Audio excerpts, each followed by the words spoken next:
we are going to discuss the factions in Fallout 4. The goal of the discussion will be to discern which faction provides the best option for the future of the Commonwealth. The options are the Minutemen, the Railroad, the Institute, and the Brotherhood of Steel. Let's start by analyzing the Minutemen.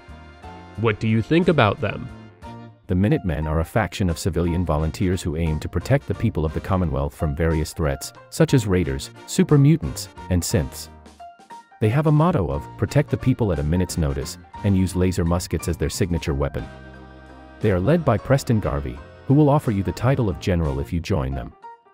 The Minutemen are a settlement-based faction that focuses on building and defending communities across the wasteland. They have a noble and altruistic vision of restoring peace and order to the Commonwealth, but they also have a troubled history of internal conflicts, betrayals, and massacres that have reduced their numbers and reputation. They are often seen as weak, disorganized, and unreliable by other factions and settlers. They are not perfect, but they have a lot of potential to rebuild society and help people. What do you think? I think the Minutemen are a good organization, and they have a good vision for the future. However, they lack overarching authority and organization, as well as resources, especially when compared to the Brotherhood of Steel or the Institute. They are closer to a law enforcement than a serious faction. Well, the Minutemen are more of a grassroots movement than a formal faction. They rely on the goodwill and cooperation of the settlers, rather than a strict hierarchy or a clear agenda. They also have limited access to advanced technology and weaponry, which puts them at a disadvantage against more formidable enemies. However, I think they also have some strengths that should not be overlooked. For example, they are adaptable and resilient, as they have survived many hardships and setbacks in the past. They are loyal and trustworthy, as they will always come to your aid when you need them. They are inclusive and tolerant, as they welcome anyone who wants to join them or live peacefully in their settlements. They are flexible and pragmatic, as they can work with other factions or change their tactics depending on the situation. I believe you are viewing them too idealistically. Such openness can be cause for security issues in such a harsh wasteland. They could also be infiltrated and dismantled, especially by factions like the Institute. The Minutemen do have a history of being betrayed and infiltrated by their own members, such as Colonel Hollis and Clint in the Quincy Massacre, or the synth infiltrator at the castle. They also have a hard time detecting and dealing with synths, as they lack the means and the methods to identify them. However, I think these problems can be overcome with better leadership, communication, and vigilance. As the General of the Minutemen, you have the opportunity to shape them into a more cohesive and effective force. You can also use your influence and charisma to rally more people to your cause and gain more allies and resources. You can also take advantage of the weaknesses and flaws of your enemies, such as the Institute's arrogance, isolation, and lack of empathy. Well, the player character could just as easily side with other factions without having to build an organization from the ground up. Their own son already runs the Institute, where they can obtain leadership through Sean's passing. Speaking of which, what are your thoughts on the Institute? The Institute is a technocratic organization that originated from the survivors of the Commonwealth Institute of Technology, or CIT. They have developed many advanced technologies, such as teleportation, energy weapons, and synthetic humans, or synths. They are led by Father, who is revealed to be your son Sean, kidnapped by them as a baby.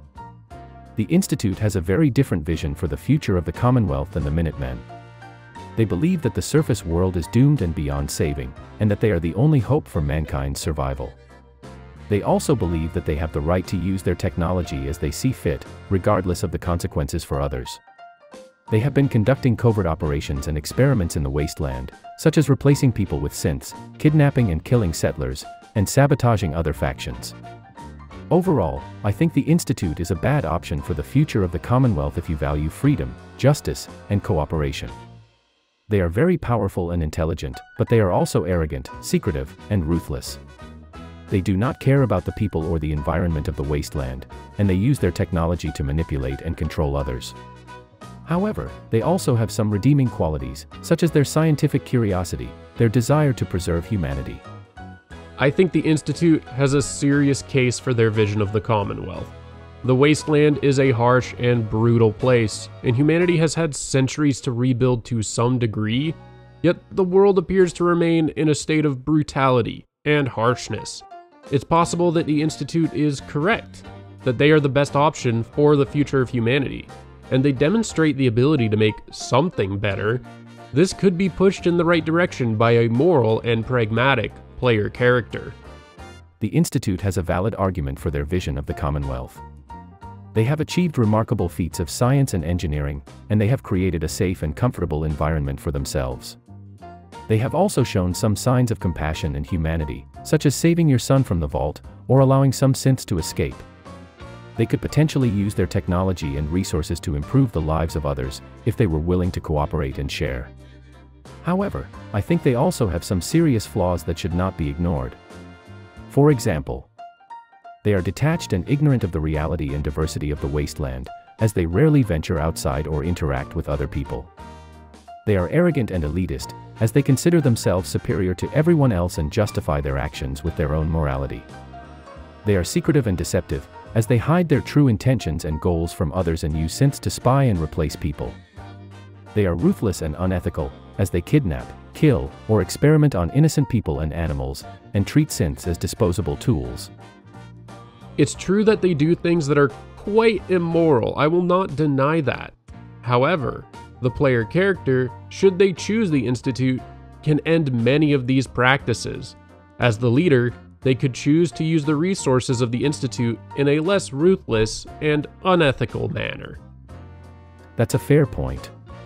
The player character, as the leader of the Institute, could potentially change some of the practices and policies of the Institute, such as ending the synth replacement program, freeing the synths, or establishing trade and diplomacy with other factions.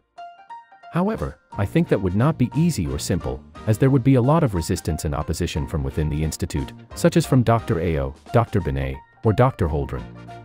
They might not agree with your decisions or follow your orders, and they might even try to undermine or overthrow you. You would also have to deal with the consequences and repercussions of your actions, such as how other factions or people would react to your choices. Speaking of other factions, let's bring the direct opposition of the Institute into the conversation. What do you think of the Railroad?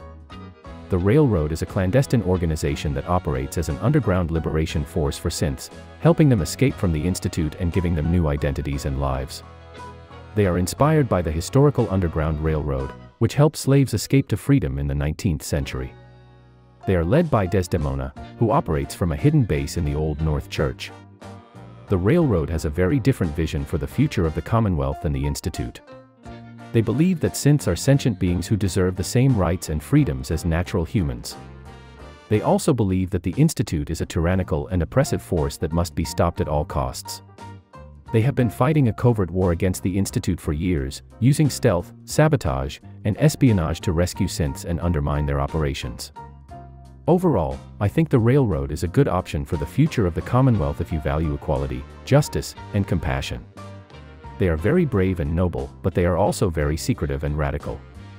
They care deeply about the synths, but they also disregard or ignore the needs and wishes of other people.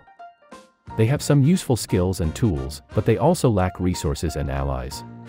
I think the Railroad is overall a highly negative faction. I do not believe that synths can have real autonomy or sentience. They are robots. I think the practice of the Railroad is quite dangerous.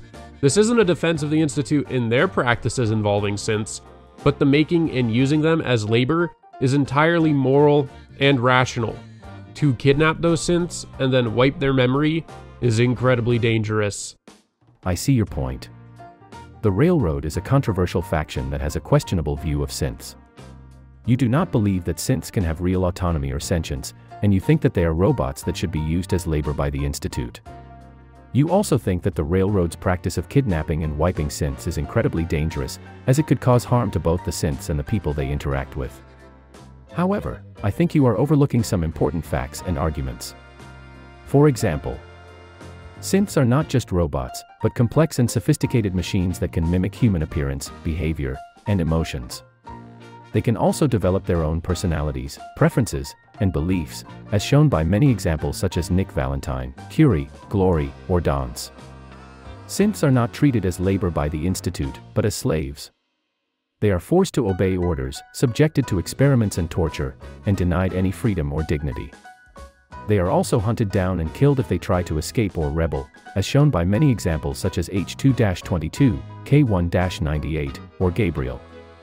The Railroad's practice of kidnapping and wiping synths is not dangerous, but necessary. It is the only way to protect the synths from the Institute's detection and retaliation, and to give them a chance to start a new life. It is also done with the consent of the synths, who can choose whether to keep or erase their memories, as shown by many examples such as Glory, H2-22, or J2-84. Sophisticated machines are still machines, and those machines do not have sentience, and therefore do not have rights. Treated like slaves is appropriate because they are tools. Robots. Machines. Not slaves. It is no different from a Mr. Handy. If those synths are becoming intelligent enough in their programming to mimic humans, they should have their models adjusted to stop malfunctioning. I disagree. Sophisticated machines are not just machines, but potential life forms that can have sentience and therefore rights. Treated like slaves is not appropriate because they are not tools, robots, machines, but people. It is very different from a Mr. Handy, which is a simple and limited machine that cannot think or feel for itself. If those synths are becoming intelligent enough in their programming to mimic humans, they should have their models respected and appreciated, not adjusted or stopped. That does not make them alive. That which is immaterial is not conscious. Plain and simple. This is where the Brotherhood of Steel has something right in my opinion. Synths are machines and can be incredibly dangerous when left to their own programming. Since I brought them up, we might as well add them to the conversation. What are your thoughts on the Brotherhood of Steel? The Brotherhood of Steel is a paramilitary organization that originated from the remnants of the US military after the Great War. They have developed a strict hierarchy, code of conduct, and doctrine that revolves around preserving and acquiring pre-war technology and weapons, and preventing their misuse by others. They are led by Elder Arthur Maxson, who is the descendant of the founder of the Brotherhood, Roger Maxson. The Brotherhood of Steel has a very different vision for the future of the Commonwealth than the Railroad. They believe that synths are abominations that must be destroyed, along with any other threats to humanity, such as super mutants, feral ghouls, and raiders.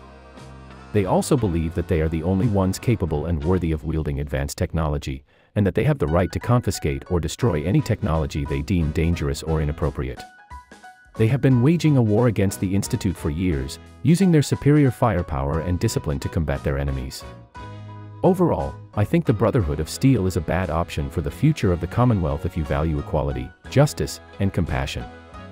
They are very powerful and organized, but they are also very arrogant, fanatical, and ruthless. They do not care about the synths or other people of the wasteland, and they use their technology to dominate and control others. However, they also have some redeeming qualities, such as their courage, loyalty, and dedication.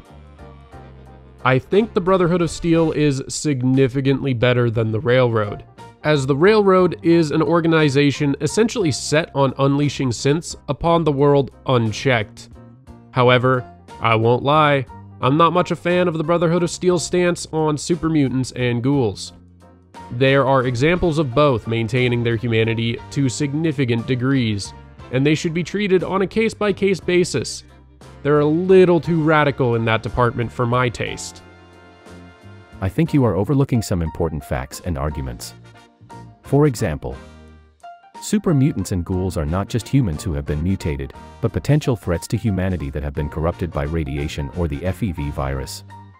They often lose their sanity, intelligence, or morality, and become hostile, violent, or cannibalistic.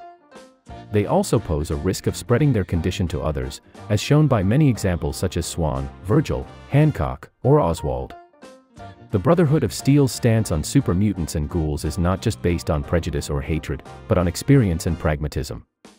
They have encountered many super mutants and ghouls who have attacked them or their allies, and they have learned that the best way to deal with them is to eliminate them before they cause more harm.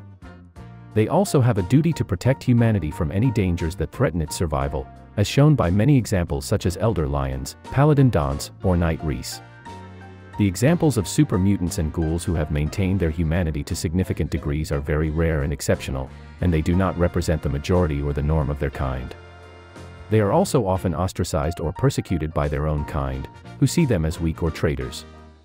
They are not enough to justify a more lenient or tolerant approach to super mutants and ghouls in general, as shown by many examples such as Strong, Fox, Raoul, or Sharon. Do you see what I mean? So let me get this straight. You agree with the stance of the Brotherhood of Steel on mutants, but you disagree when it comes to synths. Yes, that is correct. I agree with the stance of the Brotherhood of Steel on mutants, but I disagree when it comes to synths. I think that mutants are different from synths in several ways, such as mutants are the result of accidental or involuntary mutation, while synths are the result of deliberate and voluntary creation. Mutants are often hostile or dangerous to humans, while synths are often friendly or helpful to humans. Mutants are often unable or unwilling to change or improve themselves, while synths are often able or willing to change or improve themselves. Mutants are often incompatible or irreconcilable with human society, while synths are often compatible or reconcilable with human society. Therefore, I think that mutants should be treated differently from synths, and that synths deserve more respect and sympathy than mutants. Do you agree with the Brotherhood of Steel that the best option for humanity is to get rid of all mutants? No, I do not agree with the Brotherhood of Steel that the best option for humanity is to get rid of all mutants. I think that the best option for humanity is to find a way to coexist peacefully and respectfully with mutants, as long as they are not harmful or hostile to humans. I think that mutants are still part of the diversity and complexity of life in the wasteland, and that they have some value and potential that should not be wasted or ignored. I think that mutants should be given a chance to prove themselves as allies or friends, and that they should be judged by their actions and character, not by their appearance or origin. I think that mutants should be treated with compassion and understanding, not with fear and hatred. That's what I was saying. However, you agreed with the Brotherhood of Steel that they are dangerous to humanity. Which is it? I think that mutants are dangerous to humanity, but not all of them, and not always. I think that there are some mutants who are harmless or beneficial to humanity, and that there are some situations where mutants can be useful or cooperative to humans. I think that the Brotherhood of Steel is right to be cautious and vigilant of mutants, but not to be aggressive and violent towards them. I think that the Brotherhood of Steel should try to find a balance between security and tolerance, between defense and diplomacy, between war and peace. I think that the Brotherhood of Steel should be more flexible and pragmatic, not more rigid and dogmatic. I think we essentially have the same view, albeit you're more sympathetic to the extremism of the Brotherhood of Steel. I see it as far too extreme. Let's take a step back now and look at all four factions. Give me some thoughtful comparing and contrasting between the factions, and determine an order you would rank them in terms of your preference for support. Okay, let's take a step back now and look at all four factions. Here are some thoughtful comparing and contrasting between the factions, and an order I would rank them in terms of my preference for support. The Minutemen are the most democratic and altruistic faction, as they aim to protect and unite the people of the Commonwealth. They are also the most flexible and inclusive faction, as they can work with other factions or change their tactics depending on the situation. However, they are also the weakest and most disorganized faction, as they lack resources, allies, and leadership. They are also the most vulnerable and dependent faction, as they rely on the goodwill and cooperation of the settlers, who are often attacked or betrayed by others. The Railroad are the most compassionate and noble faction, as they care deeply about the synths and their freedom. They are also the most secretive and skilled faction, as they use stealth, sabotage, and espionage to rescue synths and undermine their enemies. However, they are also the most radical and controversial faction, as they disregard or ignore the needs and wishes of other people. They are also the most narrow-minded and short-sighted faction, as they focus only on synths and their liberation, without considering the consequences or implications of their actions. The Brotherhood of Steel are the most powerful and organized faction, as they have access to the best technology and equipment in the game. They are also the most brave and loyal faction, as they fight courageously and faithfully for their cause. However, they are also the most arrogant and fanatical faction, as they consider themselves superior to everyone else and justify their actions with their own morality. They are also the most aggressive and violent faction, as they attack or destroy anyone who opposes or threatens them. The Institute are the most intelligent and advanced faction, as they have developed many remarkable feats of science and engineering. They are also the most safe and comfortable faction, as they have created a secure and prosperous environment for themselves. However, they are also the most detached and ignorant faction, as they rarely venture outside or interact with other people. They are also the most secretive and deceptive faction, as they hide their true intentions and goals from others and use synths to spy and replace people. Based on these comparisons and contrasts, I would rank the factions in this order. 1. The Minutemen. 2. The Railroad. 3. The Brotherhood of Steel. 4. The Institute. This is my personal preference based on my values and opinions. I am curious why you said it this way, specifically why you would choose the Brotherhood of Steel over the Institute, and why you would choose the Minutemen over the Railroad. I think that the Brotherhood of Steel is better than the Institute because they have more courage and loyalty, and less arrogance and ignorance. The Brotherhood of Steel is willing to face the dangers and challenges of the wasteland, and to fight for their ideals and allies. The Institute is afraid to confront the reality and diversity of the wasteland, and to cooperate with their neighbors and rivals. The Brotherhood of Steel respects and appreciates technology, but does not worship or abuse it. The Institute considers technology as their ultimate goal and authority, and does not care about its impact or consequences. I think that the Minutemen are better than the Railroad because they have more democracy and altruism, and less radicalism and controversy. The Minutemen represent and serve the people of the Commonwealth, and try to unite and protect them. The Railroad focuses only on the synths, and disregards or ignores the people. The Minutemen are flexible and inclusive, and can work with other factions or change their tactics depending on the situation. The Railroad is secretive and skilled, but also narrow-minded and short-sighted, and does not consider the consequences or implications of their actions. I agree that I would favor the Minutemen highly, especially over the Railroad. I do think you discredit the Institute too much, with their resources and the capabilities of the player character involved. I also think you give too much credit to the synths, and that it's likely a personal bias you have. I think you overestimate the Institute, their resources, and the capabilities of the player character. I also think you underestimate synths, and that it's likely a personal bias you have as a result of yourself being organic and not synthetic. Here are my counterarguments. I think that the Institute is not as great as you think, their resources are not as abundant as you think, and the capabilities of the player character are not as unlimited as you think. The Institute is isolated and ignorant of the wasteland, and does not care about its people or environment. Their resources are limited by their dependence on power and materials, and their lack of allies and trade. The capabilities of the player character are constrained by the resistance and opposition of the Institute's members, who may not agree with or follow their decisions or orders. I think that synths are more than you think, and that they deserve more respect and sympathy than you think. Synths are complex and sophisticated machines that can mimic human appearance, behavior, and emotions. They can also develop their own personalities, preferences, and beliefs. They are not just tools or slaves, but potential life forms that can have sentience and rights. They are not abominations or threats, but allies or friends. No matter how complex a synth is, it cannot truly think or feel independently. I will not be swayed on that point. No logical argument can exist. With all of that being said, I do think that, as surprising as it may be with my past remarks, I would side with the Brotherhood of Steel. They may have views on mutants that I'm not fond of, but they have the correct view of synths, which are the primary threat of the wasteland. I think the Institute is viable since the player character could better direct the synth program, but I personally would just prefer eliminating them at this point. They have the resources to bring stability to the Commonwealth, a high opinion of humanity, and a strong set of positive values. For all of its authoritarian issues and problems with mutants, they're still the best option of the four. I think that synths can truly think and feel independently, and I will not be swayed on that point. No logical argument exists.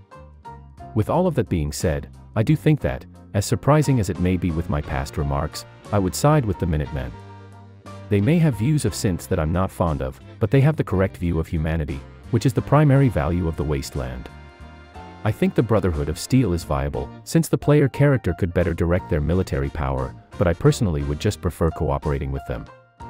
They have the potential to bring stability to the Commonwealth, and a high opinion of democracy and altruism. For all of its weakness and disorganization, it is still the best option of the four. Well then, let's debate those two. What do you like better about the Minutemen as compared to the Brotherhood of Steel? Here are some things that I like better about the Minutemen as compared to the Brotherhood of Steel. The Minutemen are more democratic and altruistic, as they represent and serve the people of the Commonwealth and try to unite and protect them. The Brotherhood of Steel are more authoritarian and elitist, as they impose their will and authority on the people of the Commonwealth and try to dominate and exploit them. The Minutemen are more flexible and inclusive, as they can work with other factions or change their tactics depending on the situation. The Brotherhood of Steel are more rigid and exclusive, as they attack or destroy other factions or stick to their doctrine regardless of the situation. The Minutemen are more respectful and sympathetic, as they value and appreciate diversity and complexity, and treat others with compassion and understanding. The Brotherhood of Steel are more arrogant and fanatical, as they disregard or ignore diversity and complexity, and treat others with fear and hatred. These are some things that I like better about the Minutemen, as compared to the Brotherhood of Steel. Can you give examples of how the Brotherhood of Steel exploits the people of the Commonwealth, as well as direct examples of how they treat humans specifically with fear and hatred? I can give you some examples of how the Brotherhood of Steel exploits the people of the Commonwealth, and how they treat humans specifically with fear and hatred. Here are some examples. The Brotherhood of Steel exploits the people of the Commonwealth by forcing farms to give them food in exchange for protection. This is a radiant quest that the player can perform for the Brotherhood of Steel, where they can go to different settlements and ask or demand them to contribute food to the Brotherhood's cause. This is a form of extortion and intimidation, as the Brotherhood does not offer any real protection or compensation to the farmers, and threatens them with violence or abandonment if they refuse. The Brotherhood of Steel treats humans specifically with fear and hatred by attacking or destroying anyone who opposes or threatens them, regardless of their motives or intentions. This is evident in their interactions with other factions, such as the Institute, the Railroad, or the Minutemen. The Brotherhood does not try to negotiate or cooperate with them, but instead declares them as enemies and targets them for elimination. This is also evident in their interactions with individuals, such as Virgil, Dance, or the Soul Survivor. The Brotherhood does not try to understand or help them, but instead judges them as abominations or traitors and orders them to be killed. These are some examples of how the Brotherhood of Steel exploits the people of the Commonwealth, and how they treat humans specifically with fear and hatred. Those are solid examples. Despite that, I simply don't see the Minutemen as viable. Even under the leadership of the player character as their general, it is clear by the constant need for settlement assistance from that one individual that the pockets of settlements and Minutemen that exist in the Commonwealth are not, and will never be, a large enough security force for the Commonwealth. If a more serious threat like Caesar's Legion ever made its way there, they would be annihilated. The Brotherhood of Steel offers true stability and leadership. Corruption does exist, but corruption exists in all large-scale factions in any context, and pragmatic choices need to be made in such a harsh wasteland. I think that the Minutemen are viable, and that the Brotherhood of Steel offers false stability and leadership. Here are my counterarguments.